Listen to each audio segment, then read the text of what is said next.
I'm firmly on Team Cormac, and we're going to do everything we can for him. And that means going down the autism road, then that's exactly what we're going to do.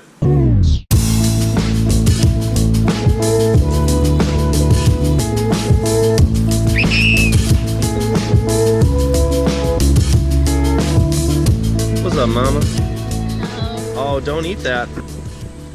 You don't want to eat that, yucky. I'm sick today. I'm running a fever, so I kept myself out of work so I could get some rest, and now I've showered and rested and feeling better now. But Isaac's still at school, and we're just kind of having some nice relaxation time with Cormac right now. You gonna get in there with him? Not this time. Maybe next time. You can get in. I haven't seen him try to jump. Usually he just runs No, around. he does jump. He does like all sorts of stuff in here. Jump, jump, down. If I bounce too hard, he's gonna go to the moon. Yeah, he'll probably like it. What's this green on his butt? I know, I saw that. And I what's think this it's red? What's that got on his butt?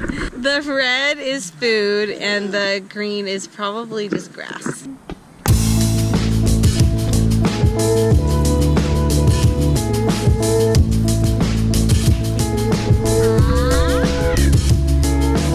High five.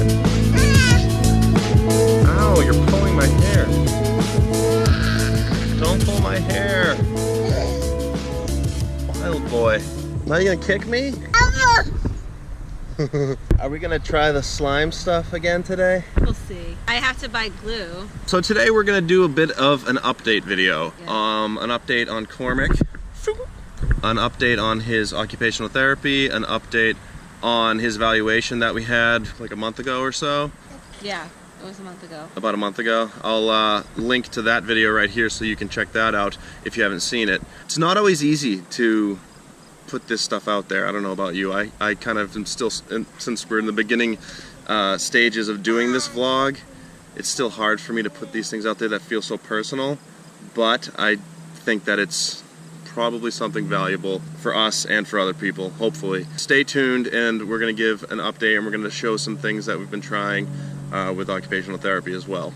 And I think we're going to try to make that, what do you call it? Fluffy slime. Fluffy slime, because We'll see. because we tried that last night, and We had a failure with that. The good thing is, you know, it seems like Cormac likes shaving cream to play with. True. So even if you just use shaving cream, Yep. I know that's a good sensory idea for kids. And he's at the stage, just like right now, where he's not going to just eat it.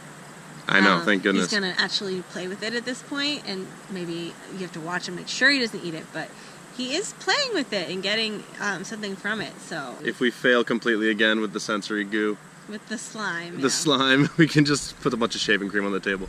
We're gonna head to the store, maybe pick up some glue for that sensory goo, Yeah. and some groceries, because we have no food. groceries. We have no food.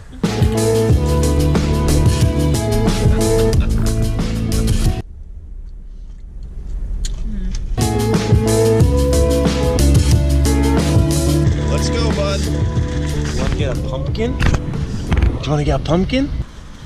Ooh, this is a nice one.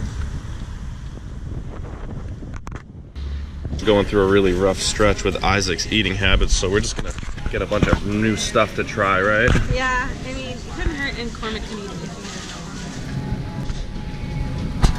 he I mean, I love eggnog, but it's early October. They actually have the ABC mac and cheese, which is the only kind of mac and cheese Isaac will eat. We need glue, but they don't have any classic Elmer glue. Should I get this glittery stuff? Yes.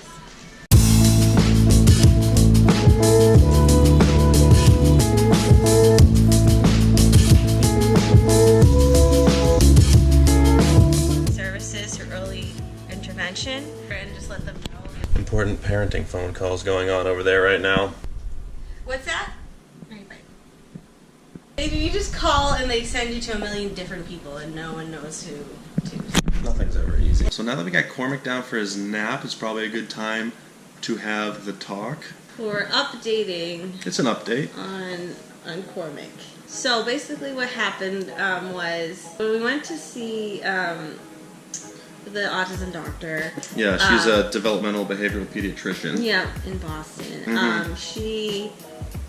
We left her with her saying all the good social things she sees about Cormac, that she doesn't think he's on the spectrum, she thinks it's more like sensory processing disorder stuff. She never fully scored her paperwork for him. She went through it again, and she gave us a call. She told us one by one on the phone that with everything considered, once she scored it up, that Cormac actually did qualify as, I think it was like a mild to mid-level concern for autism, and that she recommends that he does ABA therapy. Now, don't get me wrong, it's a good thing to get him going on ABA therapy. I appreciate the fact that the doctor did give us the call and gave us that information so that he can start his ABA therapy 6 months early, because otherwise it was going to be 6 months till we saw her again, then we get the diagnosis, then he starts the ABA therapy. That's what I feel like happened. She'd rather him start getting ABA as soon as possible than just waiting and seeing. He's just so young still. He's not even 2 yet.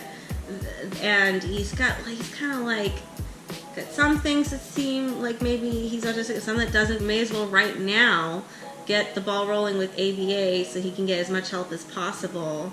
Removing the weightiness of the autism diagnosis, it makes sense. If you take that out of the picture, then it was just like a conversation with the doctor about what's best for our child, and that of course is great. Yes, I'd like to get him into this therapy. Better to get more help than less help. More help. That does not make it less frustrating to me to have a professional in that field if it's a close call, to say something is one way and then to totally flip-flop. Where it's something like this, luckily for us, we've been through this before.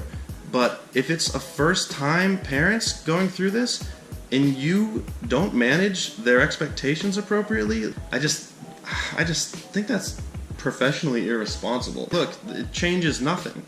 He's still Cormac. It changes nothing. He's the same exact way. We know what he's like. We know things that we need to do.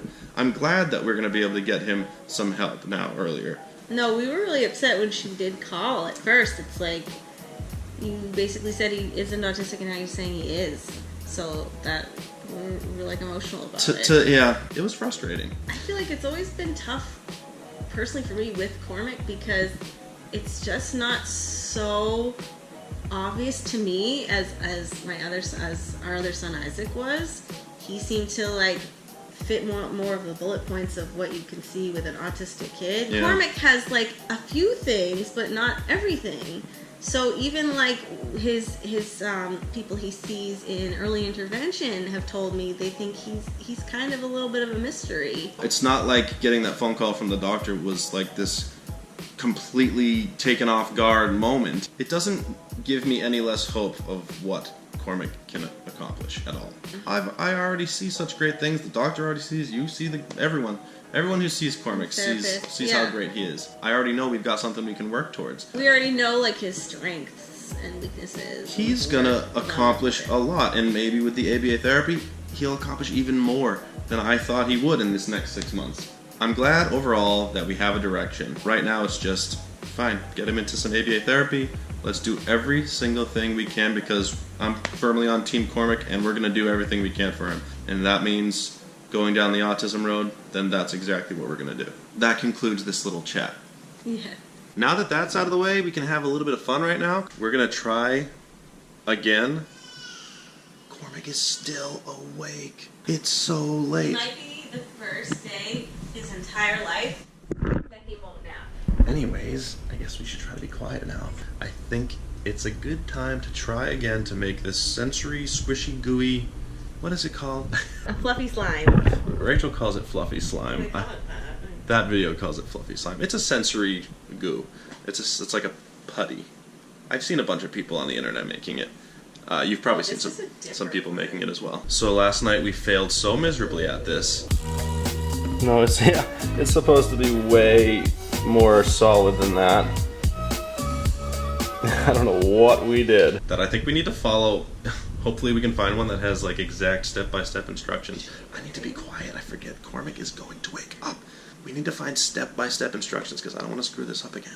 And like we said earlier, worst case scenario, we put a bunch of shaving cream on the table and we go crazy. How's the GoPro been doing on this vlog? I haven't reviewed any of the footage yet, and this is the first vlog where I'm attempting to shoot it primarily on the GoPro, and it's wide angle and distorted, so I don't know if it's going to end up looking weird or if I'll like it, so give me some feedback, I don't know.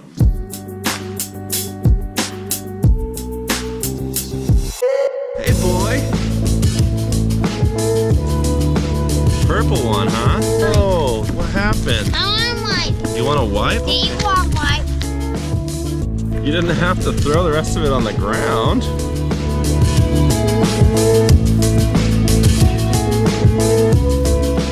You want to go inside and what? You'll have to ask Mom. Oh, speak of the mama. It's okay. Oh, what a nice boy. Look at that. That's just, Oh, look at that. that's just well done right there.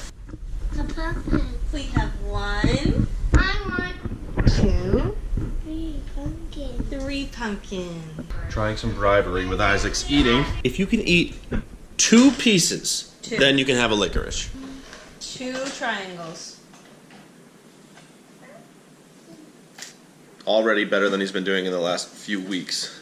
Good old bribery. Great job, Isaac. That's 1 piece. Now we want 2 pieces. Now you want your second That's piece. not how we do it. How do we do it then? I don't even want to say this out loud, but we only said to eat 2 pieces and he's on his 3rd. Somebody just needed to realize that it tastes good. I'll take it back. Yeah. Good eating, bud. Now, look at it. What do you You- say? Thank you. Yep. You did Right. that one. Oh, Cormac one too, because Cormac eats everything. he spotted that. Is it good? Chewy things for him is good for like his sensory because he has an oral fixation. That's right. They even specifically suggested Twizzlers, and we were like, yeah, that makes sense. Like, he obviously loves Twizzlers. But at the same time, you don't want them to eat things like that all the time. So, They're like already I having said in junk our food. other video, in our apple picking video, apples are a really good one. Like, he loves apples just as much, almost as much maybe as he likes this licorice. So it's like, Green slime. obviously, we want to give him the healthier thing. What? Or green slime. Oh, you want to play with the green slime? Yes. All right. I was going to give Cormac an apple, but I guess we already kind of talked about that. Part of his sensory routine, I'd say we give him an apple a day, right? Yeah, we So do. probably once a day an apple. Look at this kid. I can make it. You gonna make it? We didn't do it quite right, but I think he'll still enjoy it.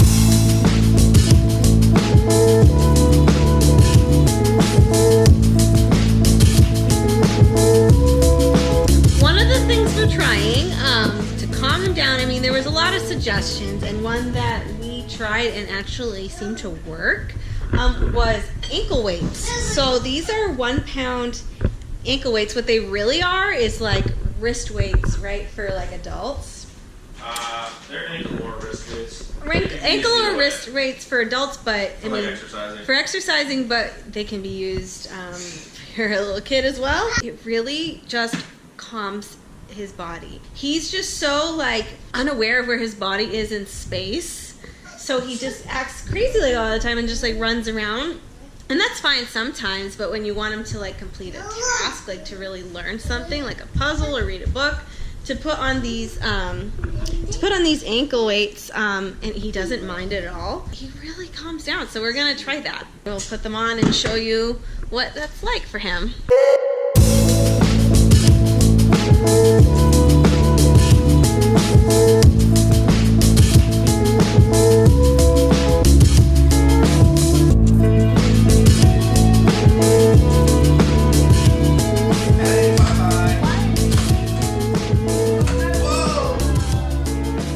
Thank you for supporting us. Thank you for all the nice comments. Hearing from people that they feel less alone in the world of autism because of us, it means so much.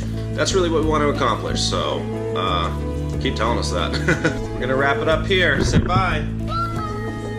Bye.